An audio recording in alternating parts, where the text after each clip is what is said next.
Thanksgiving special for obesity. BMI or body mass index is a measure that uses your height and weight to work out if your weight is healthy. Body mass index is calculated by dividing your weight in kilograms by your height in meters squared, or if you prefer the old school, your weight in pounds by your height in inches squared multiplied by 703. But here's the catch.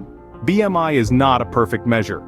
It doesn't account for muscle mass, bone density, overall body composition, or variations in health among people with the same BMI. So while it's a useful tool, it's not the be-all and end-all of health metrics. Now let's talk about waist circumference.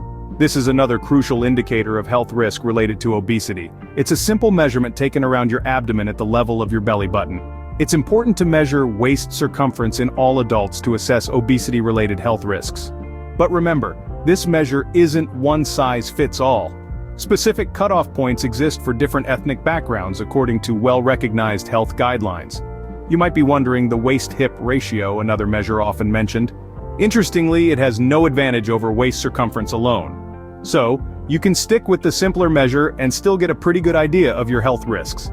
Let's take a quick look at the classification of weight by BMI and waist circumference.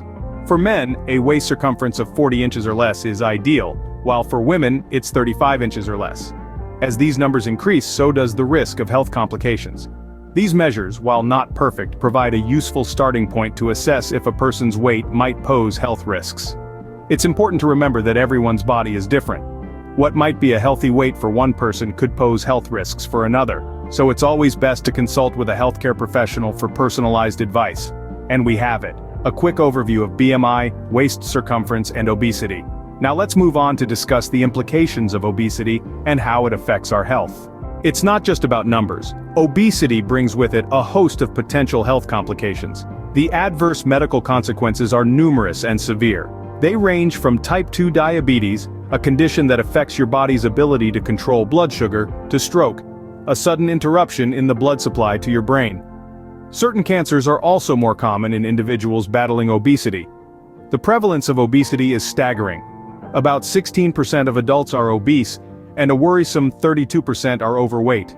Alarmingly, the percentage of overweight children and adolescents has more than doubled and tripled in the last 25 years. Shifting our focus weight loss, it's important to understand that burning fat and losing weight requires a balance of increased activity and decreased caloric intake. Remember, balance is key. This Thanksgiving, let's be mindful of our health as we enjoy our festive,